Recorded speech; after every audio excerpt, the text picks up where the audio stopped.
Bueno, pues bienvenidos al curso Pensamiento Feminista y Temas Actuales de Género, que es el que voy a estar impartiendo este trimestre en posgrado. Como señalé en el programa, el curso se va a desarrollar, algunas sesiones van a ser como esta, grabada, la de hoy va a ser pues, relativamente corta, y la otra parte la vamos a hacer en sesiones vía Zoom, donde vamos a debatir varias cuestiones, ¿no? Una de las cosas que vamos a debatir es sobre colonialidad de género, identidad y heteropatriarcado.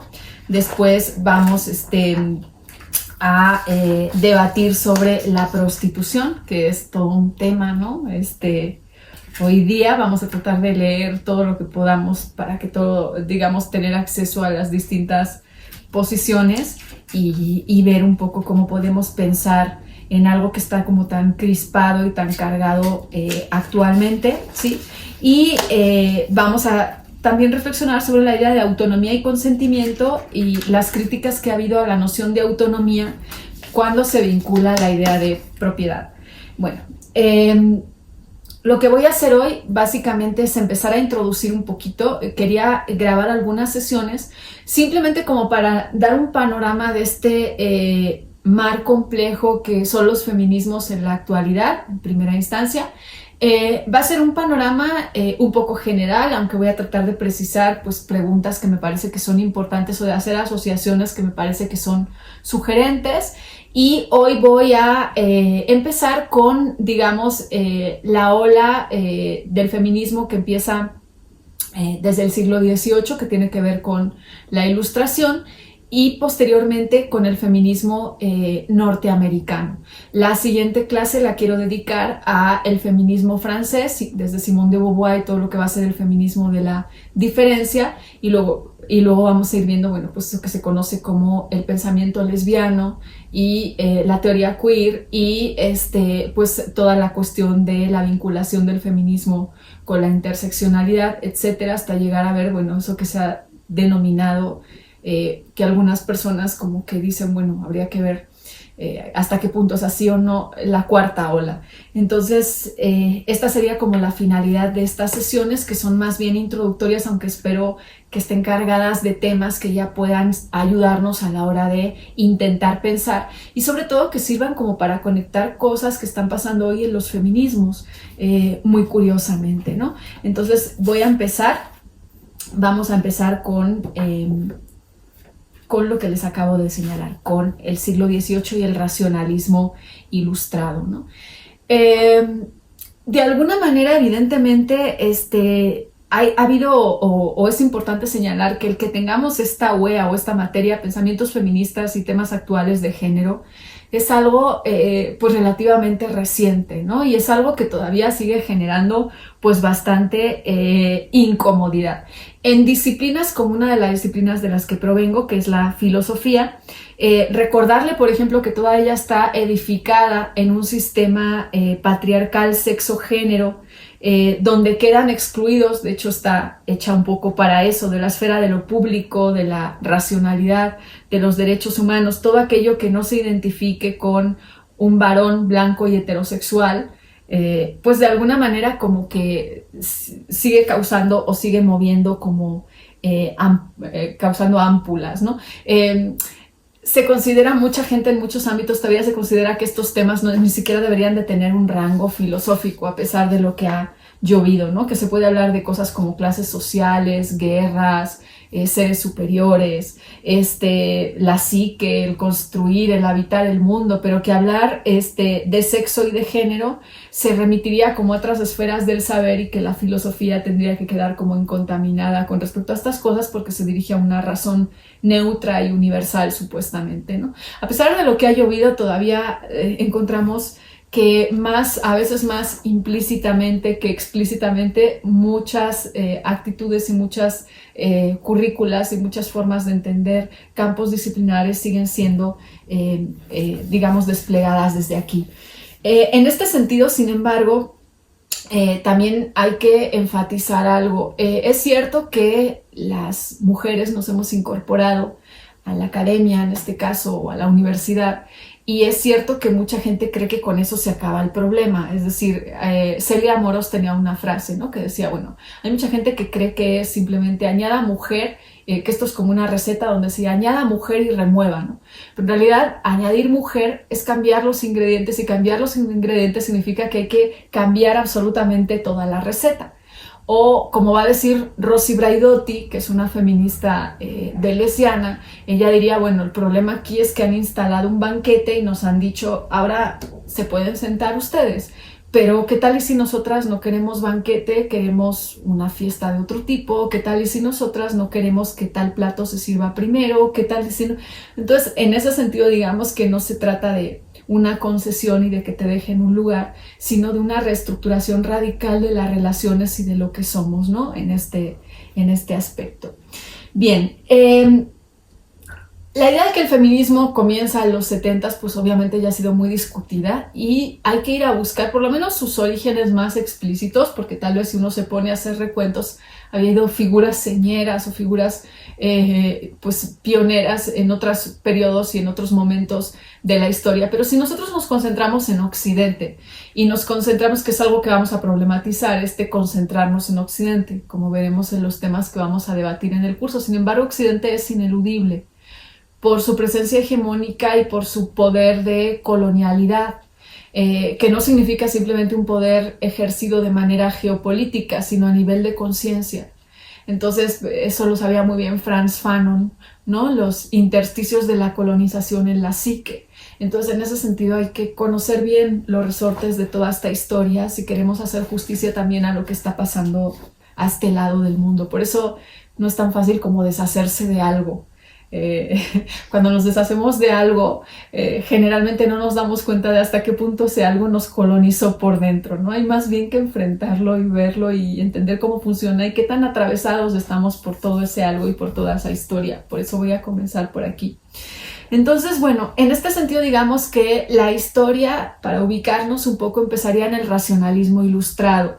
Y en realidad empieza y tiene mucho que ver Descartes, aunque Descartes es obviamente previo a la Ilustración, pero tiene que ver porque va a ser en el círculo de los cartesianos posteriores, donde va a sugerirse en esta énfasis cartesiano, sobre todo en la crítica a los prejuicios, la idea de que es necesario eliminar uno de los prejuicios más arraigados, que es el prejuicio patriarcal. Entonces, bueno, en ese sentido ahí va a haber como un hito importante con respecto a la idea de una consideración distinta del problema o del tema concerniente a lo que va a ser la primera ola del feminismo, ¿no? Digamos que entonces esta primera ola del feminismo, esta primera etapa, la podríamos ubicar en la Ilustración. Después hay una segunda etapa del feminismo que tiene que ver con los movimientos sufragistas, ¿sí? Del siglo pasado, y después hay una tercera etapa que va a tener que ver con los años 70 y con toda esta cuestión de la revolución de la píldora anticonceptiva y los feminismos ya asumiéndose como tal y poniéndose como en primera línea.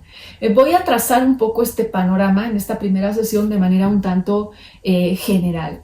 Digamos que básicamente de entrada los primeros nombres que a nosotros nos surgen en el siglo XVIII son dos. Son Mary Wollstonecraft, que es inglesa y que va a ser autora de la Vindicación de los Derechos de la Mujer y madre, como muchas de ustedes saben, de Mary Shelley, la autora de Frankenstein, ¿sí? Y Olympe de Gouges, que va a ser la autora de la Declaración de los Derechos de la Mujer y de la Ciudadana, es decir, está replicando digamos, el logro de la Declaración de los Derechos del Hombre y del Ciudadano de la Revolución Francesa, pero poniendo, digamos, en el centro a la mujer. Hay que decir que ambas fueron mujeres poco comunes en su época, y que estos intentos que se circunscriben en un momento de la historia, pues donde lemas de la Ilustración, atrévete a saber, esta crítica radical a las costumbres, esta crítica radical a los prejuicios, esta idea de una razón que puede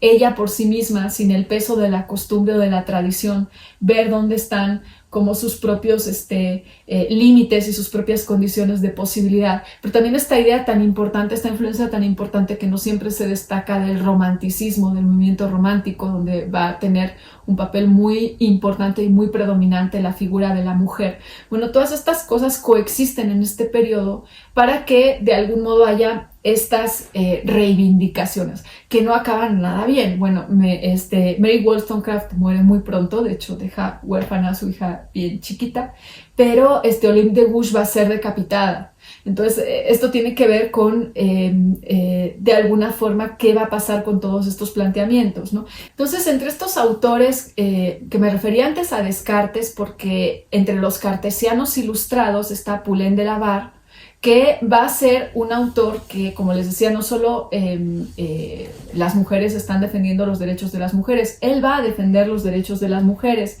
Él es el autor de un texto que se llama De la igualdad de los dos sexos, discurso físico y moral, donde de alguna forma parte de la premisa cartesiana, que bueno, hoy podríamos discutir, visto lo visto, de que lo más repartido del mundo, lo que más abunda es el sentido común, y de que ese sentido común es universal y es con independencia de los sexos. Entonces, en este sentido, no habría ninguna base como para considerar a las mujeres inferiores a los hombres, ¿no? Es una de las tentativas que se hacen en el periodo ilustrado. Hay que señalar que estas tentativas hay que rescatarlas, porque no me gustaría que esto se leyera como una historia de los grandes nombres. Estas son las figuras que son como señeras a la hora de ejemplificar un movimiento que es mucho más amplio. Estas figuras son como antenas que en realidad recogen pues un malestar y una demanda que está circulando en los salones, que está circulando en muchos lugares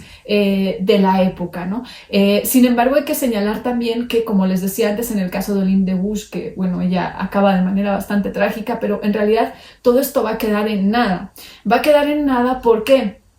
Porque el código borbónico va a seguir exigiendo la sumisión de las mujeres a sus maridos, y porque de alguna forma como que no se lleva adelante con este radicalismo que hubiera requerido una transformación ni siquiera de las leyes que permita a las mujeres pues, el ejercer el voto, algo tan básico, ¿no? Entonces, digamos que todo acaba como en un ímpetu, en una necesidad de reconocimiento que sin embargo va a tardar muchísimo tiempo en lograr ver frutos de manera efectiva, ¿no? En este sentido hay que distinguir entre los escritos sobre la inequidad o en defensa de la igualdad de aquellos escritos propiamente feministas que ya hacen como un análisis fino de las causas y de lo que supone la condición femenina o la condición de la mujer y las causas, digamos, de su opresión o de por qué está considerada en situación de desigualdad frente al hombre. Estos escritos todavía no hacen esto,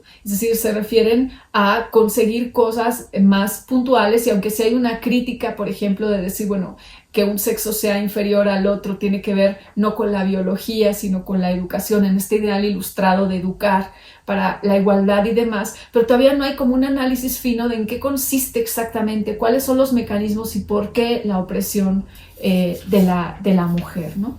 Bien, entonces, en ese sentido, hay que dar un salto enorme en la historia para volver a ver qué sucede con el movimiento feminista. Y el salto que damos nos sitúa en el siglo XX, donde el feminismo se ubica o se localiza con la gran revolución sufragista que lucha para que las mujeres puedan tener derecho al voto, ¿no?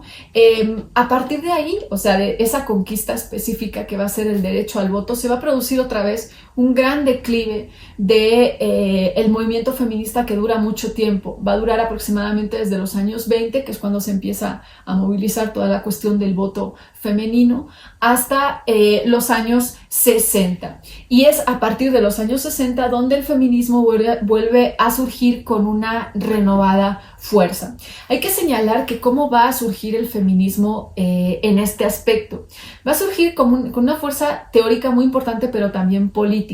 El feminismo se alía aquí o vuelve a surgir en los años 60, aunado a la exigencia de la defensa de los derechos civiles y a la protesta contra la guerra de Vietnam. Recuerden que en esta sesión me estoy centrando sobre todo en el feminismo que va a estar vinculado al ala norteamericana.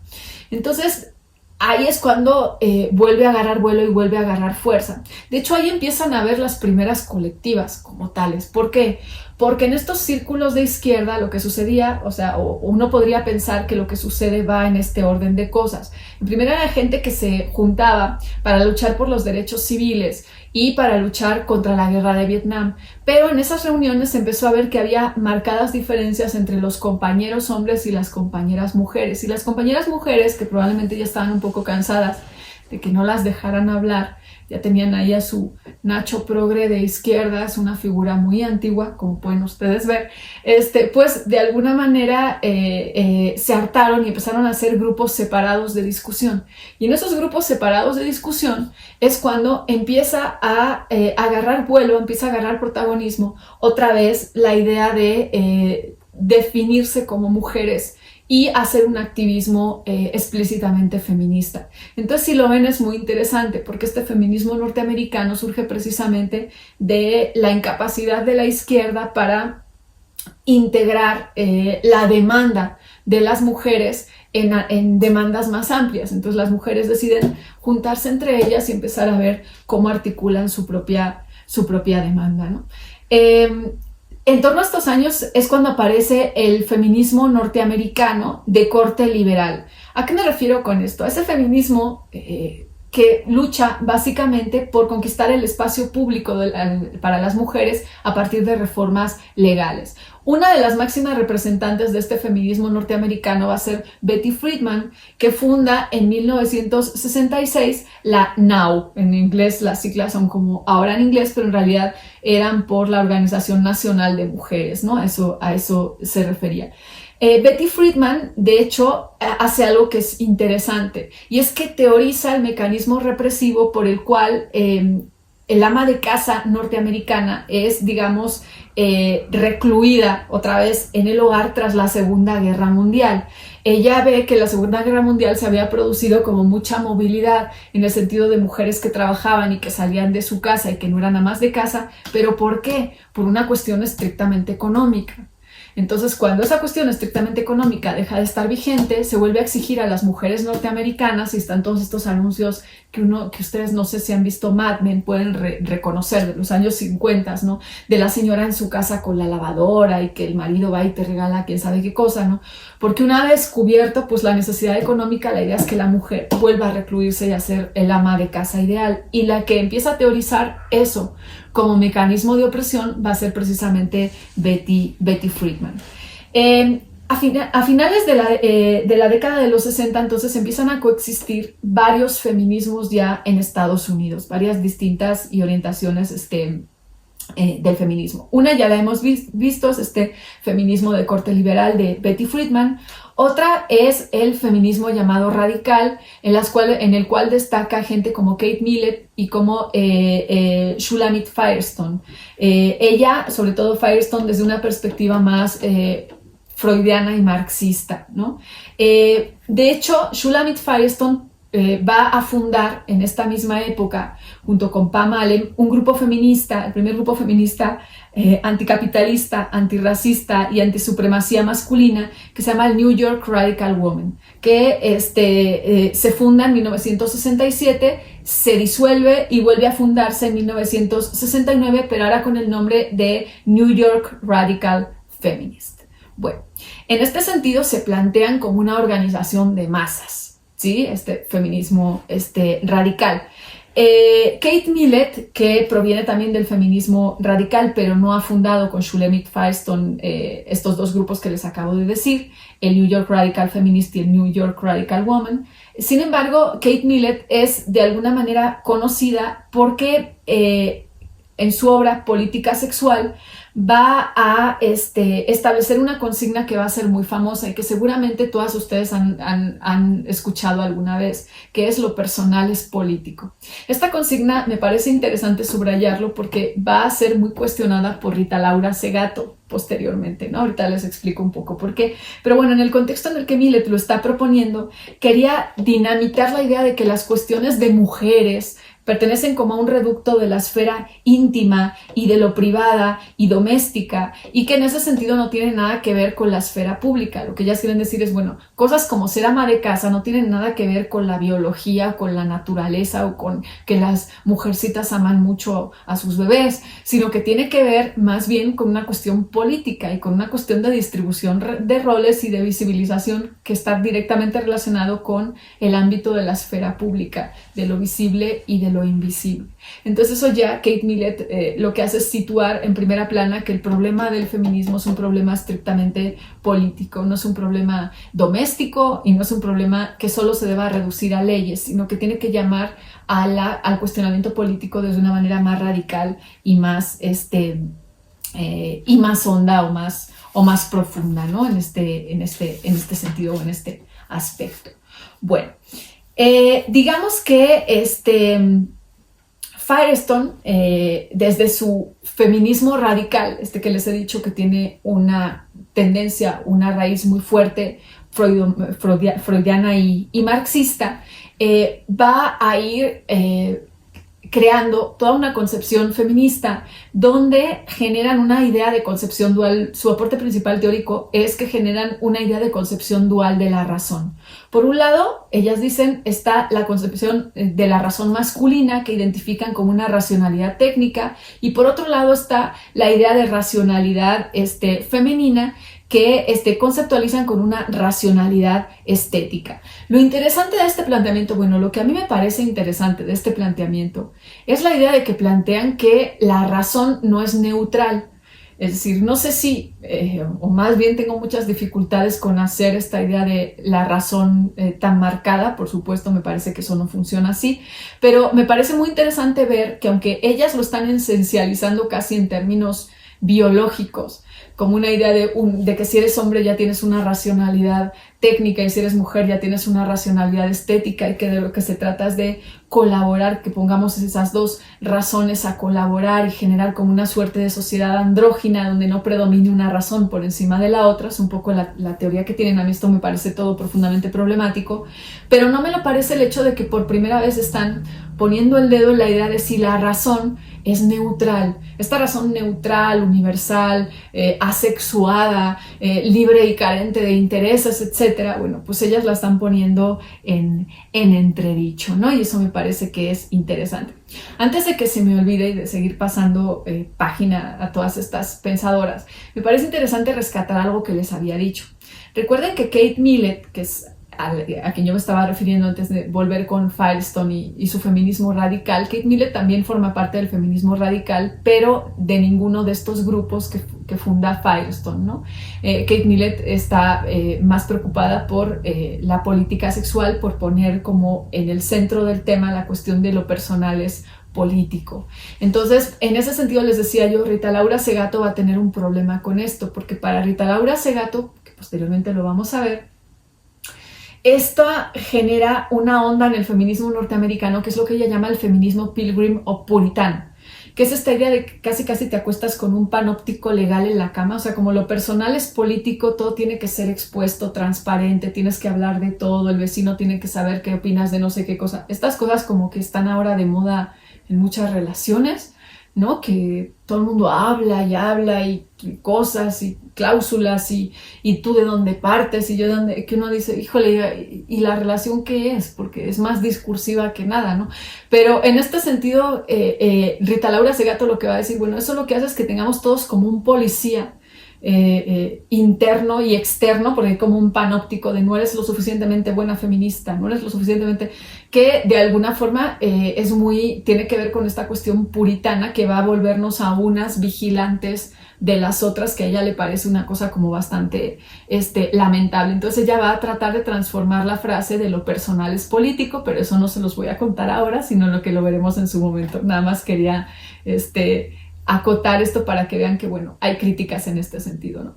Entonces, bueno, como les decía, después estaba Shulamit Firestone con este feminismo radical, y el feminismo radical va a dar pie a una cosa que podríamos llamar feminismo radical, pero que yo no sé por qué se llama feminismo cultural, que suena como mucho más light, así se llama, ¿sí? Pero no es más light porque son más radicales todavía. ¿Se acuerdan de esta concepción dicotómica que yo les he establecido en Firestone y las autoras del feminismo radical entre la concepción de la razón técnica masculina y la razón estética femenina?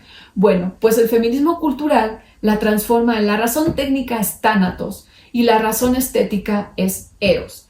Y en este sentido propugnan la idea de un femenino casi puro, incontaminado, fuente de plenitud, fuente de bondad, que habría sido pues como pervertido por el lado tanático o el lado, digamos, masculino de esta ecuación. Esto para mí tiene muchísimos problemas, pero creo que está muy vigente en muchos feminismos todavía hoy día, ¿no? Esta idea de un retorno al esencialismo con respecto a lo femenino y a un esencialismo que se ve siempre en términos de la diosa poderosa, amorosa, etcétera, etcétera, etcétera, que genera también muchas dificultades y que además está muy alineado con la idea de una política de la identidad. Y las políticas de la identidad, el problema es que si bien pueden permitir que la gente se adhiera, se case con algo y que desde ahí hagan o ejecuten una acción política, el problema es que a la hora de articularse con otras luchas, pues pueden ser también una barrera bastante importante. Pero todas estas cosas las iremos discutiendo progresivamente. Bien, después de, o básicamente coexistiendo también con el feminismo radical y con el feminismo cultural, tenemos el feminismo socialista. El feminismo socialista aúna la teoría de género a una teoría general del poder y entre sus autoras están las que empiezan a pensar por primera vez en la que se llama la teoría de doble sistema, donde se piensa el capitalismo y el patriarcado como algo que está profundamente imbricado. Digamos que la protagonista de esto es Juliette Michel, que es la que, va a tratar de trabajar capitalismo y patriarcado como sistemas que están profundamente entrecruzados o imbricados, aunque no todo el mundo está de acuerdo. Hay quien las quiere ver el capitalismo y el patriarcado como cosas que pueden estudiarse de manera separada. También veremos esto en los textos que vamos a discutir en Zoom, ¿no? Cómo se ha pensado todas estas cuestiones, ¿no? Y básicamente está estos que lo ven como una interpenetración donde una cosa no puede ser pensada sin la otra, y están los que la ven como compartimentos casi estancos, ¿no? En este sentido también cabe señalar dentro de este feminismo socialista a Carol Pateman. Pateman básicamente va a advertir algo que es sumamente sugerente, aunque tiene problemas también, que es la teoría del contrato social. El contrato social es la tesis de Pateman. En realidad es un contrato, y también ahí podríamos vincularlo con ciertos desarrollos o reflexiones que se han hecho en los feminismos contemporáneos. El contrato social no es un contrato nunca donde intervengan un hombre y una mujer. Pensamos en el matrimonio. Todo contrato social es un contrato entre hombres que regula el acceso a las mujeres. Es básicamente la tesis de Pateman. Es un contrato, una alianza viril, por así decirlo, interclasista, es decir, abarca todas las clases sociales. Es un contrato de hombres entre hombres para básicamente regular e instaurar el acceso a las mujeres y tener control sobre la sexualidad femenina. Entonces, en este sentido, esa es una tesis de Pateman que va a ser como muy sugerente y muy señalada, ¿no? La idea de que en realidad el poder, todo el poder, la idea de contrato social, se maneja con fratrias de hombres que pues desde la complicidad o la colusión de unos con otros van a ir regulando la relación que quieren tener con las mujeres, pero en realidad nunca ven a la mujer como un par o como un igual, que es algo que también vamos a ver, que generalmente muchas de las investigaciones sobre masculinidades que se han hecho señalan que pues para los hombres los protagonistas de sus vidas más importantes siempre son otros hombres en general, no quiere decir en todos los casos, ¿no? Pero en general siempre son otros hombres, son con otros hombres con los que se miden, son con otros hombres a los que ven como interlocutores, son con otros hombres con los que desarrollan un vínculo, y las mujeres en su vida ocupan un lugar diferente al de los hombres, sean amigos, sea tu padre, sea tu hermano, etcétera, ¿no? Entonces esto sería como que se replicaría en términos de relaciones de poder también en el contrato social. Una relación como el matrimonio nunca sería pensada desde una relación entre un hombre y una mujer, sino en un contrato social que ha sido hecho por hombres más bien para regular y controlar la sexualidad femenina y para establecer su posición. Si uno piensa en el, ¿cómo se llama el cuate en el de Nuevo León? Yo para eso me casé, porque tu pierna es mía. Pues uno piensa, bueno, no está tan perdido, ¿no? Pensar estas cosas. El cuate evidentemente no ha leído a Carol Bateman, pero tiene un inconsciente o un hábitus tipo Bourdieu, ¿no? Que le hace identificar ciertas cosas como naturales y no tener ningún empacho en decirlas, ¿no? Entonces, bueno, esta es una de las cuestiones que es interesante señalar, ¿no?